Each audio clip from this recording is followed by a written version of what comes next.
Andhra Pradesh IT విద్యాశాఖల మంత్రి Nara Lokesh tour రచ్చరచ్చగా మారింది. Janasena versus Telugu Desam అన్నట్టుగా మారింది. దీంతో రాజానగరం అసెంబ్లీ నియోజకవర్గంలో ఒక్కసారిగా రాజకీయం వేడెక్కింది. రాజానగరం నుంచి ప్రస్తుతం జనసేన పార్టీ తరపున ఎమ్మెల్యే బత్తుల బలరామకృష్ణ ప్రాతినిధ్యం వహిస్తున్నారు. అయితే నన్నయ్య యూనివర్సిటీలో నారా లోకేష్ రాక సందర్భంగా ఎమ్మెల్యే ఆధ్వర్యంలో ఏర్పాటు చేసిన ఫ్లెక్సీలు తొలగించడం వివాదానికి కారణమయ్యింది. ఇదంతా తెలుగుదేశం పార్టీ నేతల ఆదేశాలతోనే అక్కడ యూనివర్సిటీ వీసీ తొలగించేశారు అన్నది జనసేన పార్టీ శ్రేణుల వాదన.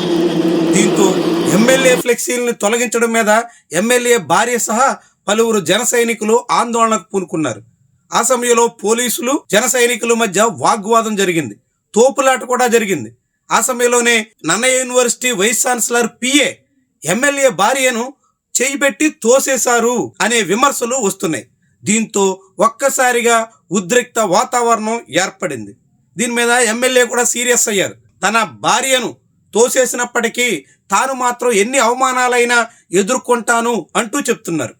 జిల్లాకే చెందినటువంటి అందరు ఎమ్మెల్యేల ఆహ్వాన ఫ్లెక్సీలు అక్కడ ఉన్నప్పటికీ కేవలం తన సొంత నియోజకవర్గంలో జరుగుతున్న కార్యక్రమంలో తన ఫ్లెక్సీలు మాత్రమే తొలగించడం ఏంటి అన్నది జనసేన ఎమ్మెల్యే ప్రశ్న. దాంతో జన సైనికులు వీర మహిళలు ఆందోళనకు పూనుకోవడం చాలా పెద్ద రచ్చకు దారితీసింది. ఇదంతా యూనివర్సిటీ వైస్ ఛాన్సలర్ పిఏ సాగించారు అన్నట్టుగా ఎమ్మెల్యే ఆరోపిస్తున్నారు. అయితే అదే సమయంలో ఆ పిఏ రాజకీయ ప్రోద్బలంతో ఇదంతా చేశారన్నట్టుగా మండిపడుతున్నారు. తెలుగుదేశం పార్టీ నేతల ఒత్తిళ్లతోనే ఇదంతా జరిగింది అన్నట్టుగా జనసేన పార్టీ నేతల వాదన. జనసేన పార్టీని, ఆ పార్టీ ఎమ్మెల్యేలని కూడా అవమానించే స్థాయిలో ఇంత తంతు జరుగుతోంది అంటూ వాపోతున్నారు. ప్రజల ఓట్లతో గెలిచిన తర్వాత తన సొంత నియోజకవర్గంలో జరుగుతున్న కార్యక్రమంలో జనసేన పార్టీ ఎమ్మెల్యే ఒక ఫ్లెక్సీ కూడా పెట్టుకోలేరా? నారా లోకేష్కి ఆహ్వానం పలుకుతూ ఫ్లెక్సీ ఏర్పాటు చేయడం నేరమా అంటూ ఇప్పుడు ప్రశ్నిస్తున్నారు. దాంతో ఈ వ్యవహారం చాలా ఉద్రిక్త వాతావరణానికి కారణమయ్యింది. ఒక్కసారిగా రాజకీయ విభేదాలు బట్టబయలైనట్టు కనిపిస్తోంది. ఇప్పటికే రాజానగరంలో తెలుగుదేశం వర్సెస్ జనసేన అన్నట్టుగా అనేక పర్యాయాలు వాడి వేడి వ్యవహారం సాగింది. ఇప్పుడు రాజానగరం నియోజకవర్గ టీడీపీ ఇన్ఛార్జిగానే ఉన్న బొడ్డు వెంకటరమణ చౌదరిని తూర్పుగోదావరి జిల్లా తెలుగుదేశం పార్టీ అధ్యక్షుడిగా టీడీపీ నాయకత్వం ప్రకటించింది. దాంతో ఇప్పుడు బొడ్డు వెంకటరమణ చౌదరి ఆదేశాల మేరకే అక్కడ ఎమ్మెల్యే ఫ్లెక్సీలను తొలగించారు అన్నది జన సైనికుల ఆవేదన, అనుమానం కూడా.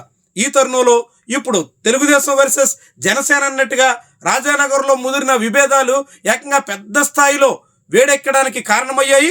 ఇది చాలా తీవ్రమైనటువంటి పరిస్థితికి దారితీసే రీతిలో కూడా సాగుతున్నాయి. మరి ఎక్కడి వరకు వెళ్తుంది, ఎలా సాగుతుంది, అది కూడా స్వయంగా నారా లోకేష్ పర్యటనలోనే జరగడంతో ఇది రాజకీయంగా ఎంతటి ప్రభావాన్ని చూపుతుంది, ఇవన్నీ కూడా కీలకమైనటువంటి విషయాలు. 2024 ఎన్నికల వరకు అందరూ ఐక్యంగా అనేక చోట్ల ఒకరి వ్యవహారాల్లో ఒకరు రాజీ పడినా ఇప్పుడు అధికారం దక్కిన తర్వాత కూటమి పక్షాల్లో ఎక్కడ మునుపటి సఖ్యత కనిపించట్లేదు. ఆనాటి ఐక్యత పూర్తిగా కొరవడింది. అనేక చోట్ల విభేదాలతో రోడ్డెక్కుతున్నారు. కొన్ని చోట్ల ఇట్లా తోపులాటకి నేరుగా వాగ్వాదానికి దిగుతున్నారు. ఇలాంటి అనేక పరిణామాలు నేరుగా నారా లోకేష్ పర్యటనలోనే జరగడంతో ఇది ఎక్కడి వరకు దారితీస్తుందో అనేటువంటి చర్చ అయితే సాగుతోంది.